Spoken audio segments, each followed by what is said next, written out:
Hello and welcome. I am Dr. Anil Joshi.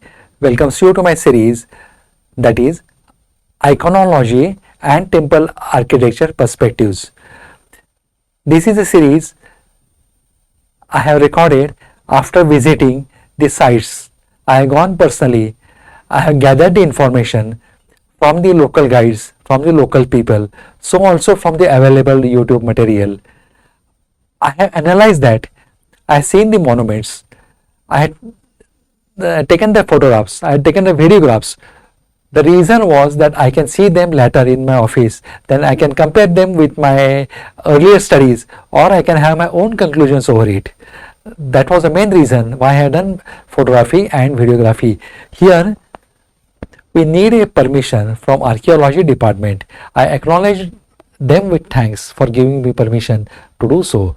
With this brief, let's get going to the main topic. So today's topic is Meguti Jain temple, that is at Aiholi, not exactly in the complex of the Durga Mata temple, but it is near it. You can easily go either by auto or by a own car. Now, as you know, Aiholi is a well-known place, approachable from Belgaum, then Hubli from Bangalore. Badami is a station, railway station. So very easy to find out. If you come this side, definitely you should visit this temple complex, and I'm sure you will definitely visit Durga Mata complex.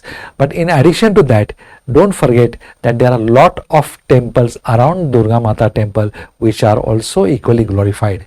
So with that, let's get going to the Jain Meguti temple. Jain Meguti temple is situated on a hilltop, and importance of this hilltop are the inscriptions. That inscriptions we are going to see in more details, because that gives us a lot of information not only about Karnataka but some part of Maharashtra also. So it's a hill, so you have to climb. So we have started climbing up. We are going slowly towards the higher end. So these are the steps which you will have to follow.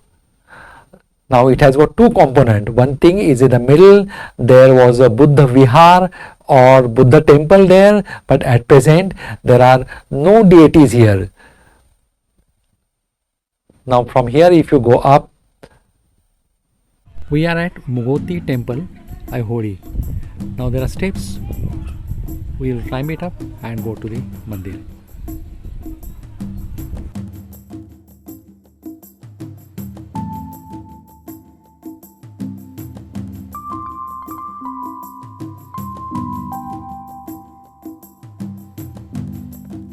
This is a midway. You can see a beautiful town, Aiholi.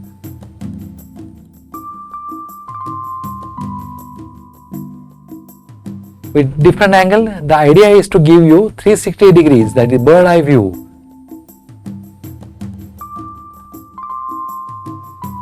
Now this is the central structure.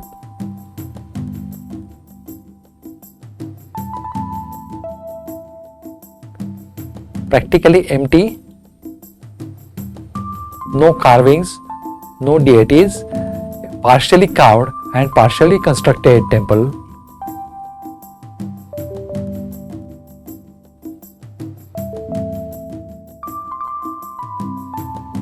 There are different references as regard the use of this. Some people say it was for the Buddhas, or some people say it was for the Jainas. Both were using it. Definitely appreciable, because the king has favored all dynasties. They have favored all religion, and irrespective of that, we'll find everybody was happy, everybody was worshipping their gods.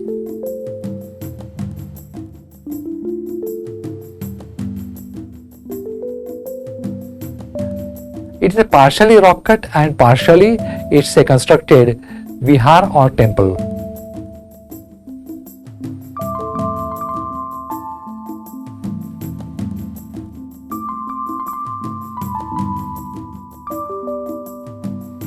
Now we come to the hilltop.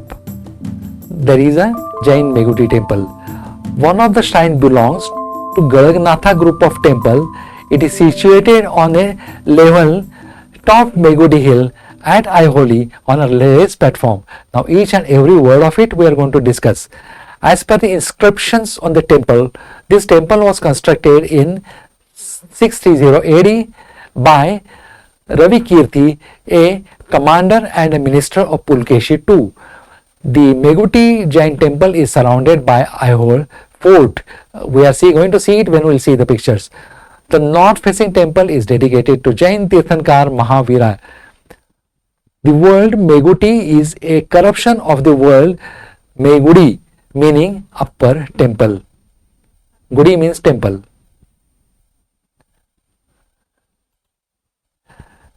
The carvings of the temple are more refined than those of the other temple of that period. We have to compare the span, the year when the temple was constructed, and then we should compare with the other temples of that age. This temple constructed without applying mortar is an devastated state. I agree, that is partially ruined, but displays Dravidian style of architecture. Initially, the Jain temple had a huge pillared Mukhamandapa 16 column porch, a superstructure that stands above the wall of the sanctum, and hall extent were also added later. A step of staircase lead to a vast pillared Mukhamandapa. Upstairs to the roof, there is a shrine stand directly above the primary shrine of the Jain Meguti temple. We will see it in the picture when we will go to the picture section. This shikhara over the upper shrine is now in ruin stage. Though now partially ruined, the temple provides important evidence about the early development of the South Indian temple style.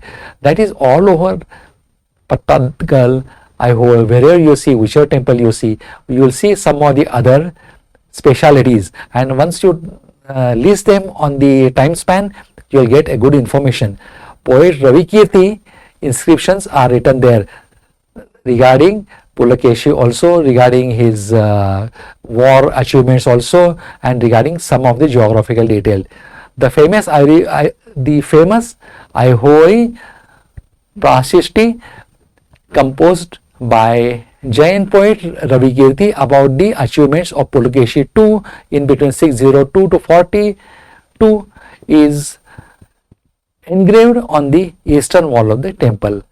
This inscription mentioned Pulakeshi II under the king Mangesha as Tri Maharashtra Swami. The Maharashtra at that time was in three different parts: east, central and west. So he has conquered all the three parts of the Maharashtra. That is what this inscription say. It is on a stone set as a part of the east outer wall of the Meguti temple, with next covering about 5 feet by 2 feet surface. The latter are between 0.5 to 0.6 inches in height. The stylish difference suggests that 18th and 19th lines were corruptions added later and not by Ravi Kirti. Here is earliest epigraphical reference to the poet Kalidasa and Bhairavi. This temple has 4 pillared porches, a large hall and a small vestibule. Now here we are seeing in panoramic view the hilltop. It was earlier a fort, so you can see remnants of it, and you can see Badami town also nicely seen. We have come many steps up in 2 stages. Midway there was a vihar, and uphill there are the Jain temples.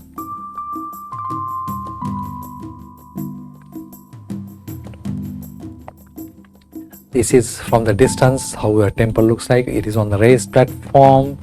Then you can show well preserved 2 stories, and one third story is not well seen, maybe demolished or ruined. This was a fort, so you can see the walls. You can see Malaprabha river. It's a beautiful landscaping here. This will give you all 360-degree, everywhere, right side, left side, and temple details. Very few carvings, inscriptions, a raised platform. You can see right now the temple is in two-storied. Here you can see two-storied.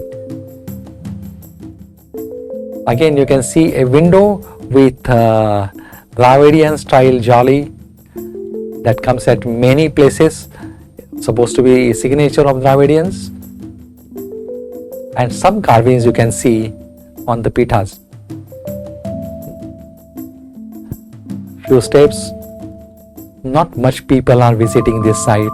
Most of them are returning back after the Durga Mata temple complexes. There are also a lot of temples, they are also good, but lot more are here. This was important because of inscription. Ravi Kirti has written, and he made us aware that how much was the limit or how much was the extension of Chalukyas.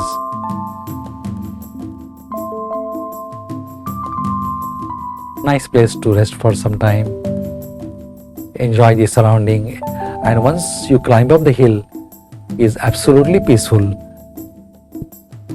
You must spend some time when you see such monuments, some temples.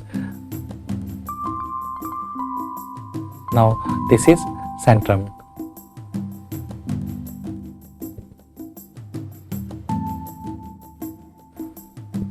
Now here also you can see the pillars are of two different types, which indicate the temple has gone through multiple stages. It itself makes it clear. So that is the best advantages, that you can analyze any figures once you come back. These are the Jain Tirthankars.